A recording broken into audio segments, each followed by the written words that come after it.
அனைவருக்கும் வணக்கம். நான் உங்கள் ஜோதிடர் குபேந்திரன் பேசுகிறேன். இப்போ யோகம் தரும் நட்சத்திரங்கள் வரிசையில் பார்த்தீங்கன்னா, அடுத்தது பார்த்தீங்கன்னா அஸ்த நட்சத்திரம். அதாவது அஸ்த நட்சத்திரத்தில் பிறந்தவங்களுக்கு வந்து பார்த்தீங்கன்னா, யோகம் தரும் நட்சத்திரத்தினுடைய கிரகங்கள் யார் யாருன்னு பார்த்தீங்கன்னா, சூரியன், செவ்வாய், புதன், குரு, சுக்கிரன். இந்த நம்ம சொன்ன கிரகங்களுடைய நட்சத்திரங்கள் தான் வந்து அஸ்த நட்சத்திரத்துக்கு மிகப்பெரிய யோகத்தை கொடுக்கும் நட்சத்திரங்கள். இதில் குறிப்பாக பார்த்தீங்கன்னா, சூரியனோட நட்சத்திரமும் செவ்வாயோட நட்சத்திரமும் வந்து பரம மைத்திரேயம் மித்ரு நட்சத்திரம்னு சொல்லுவாங்க. அதாவது அஸ்த நட்சத்திரத்துக்கு உத்தரம், சித்திரை, உத்தராடம்,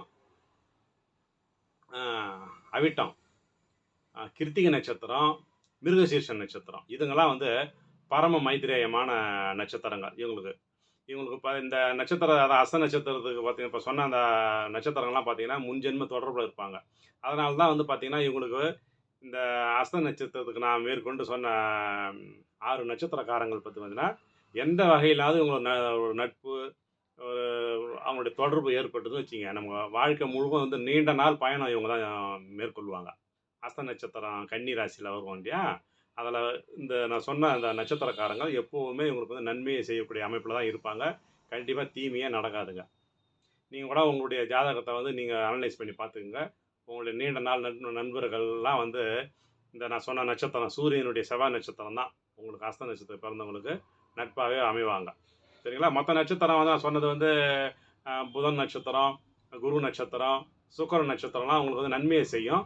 அதோட சூரியனுடைய செவ்வாயோட நட்சத்திரங்களான உத்தரம், சித்திரை, உத்திராடம், அவிட்டம், கிருத்திகை, மிருகசீரிஷம், இதெல்லாம் வந்து மிகப்பெரிய யோகத்தை உங்களுக்கு கொடுக்கும். இதெல்லாம் நோட் பண்ணி வச்சுக்கோங்க. இவங்களுடைய நட்பு கிடச்சிதுன்னா கண்டிப்பாக அவங்களோட நன்மை தான் நடக்கும். அதாவது தொழில் விஷயமா எதனா செய்யணும் முடிவு பண்ணால் இந்த மாதிரி நட்சத்திரம் கிடச்சிதுன்னா அவங்களை பிடிச்சி வச்சுக்கோங்க. அதேமாதிரி ஒரு திருமண அமைப்பு ஏற்படுதுன்னு வச்சுக்கோங்க, உங்களுக்கு கல்யாணத்துக்கான அமைப்பு ஏற்பட்டதுன்னா இந்த சொன்ன யோகம் தரும் நட்சத்திரங்களில் பார்ட்னர் பெண்ணோ ஆணோ கிடச்சிதுன்னா உங்களுக்கு கண்டிப்பாக வந்து அவங்களால நன்மை தான் நடக்கும். தீங்கு நடக்காது. உங்களை அட்ஜஸ்ட் பண்ணி புரிஞ்சுக்கின்னு போவாங்க. சரிங்களா? இந்த பதிவு உங்களுக்கு பிடிச்சிருந்தால் லைக் பண்ணுங்கள், ஷேர் பண்ணுங்கள். நன்றி, வணக்கம்.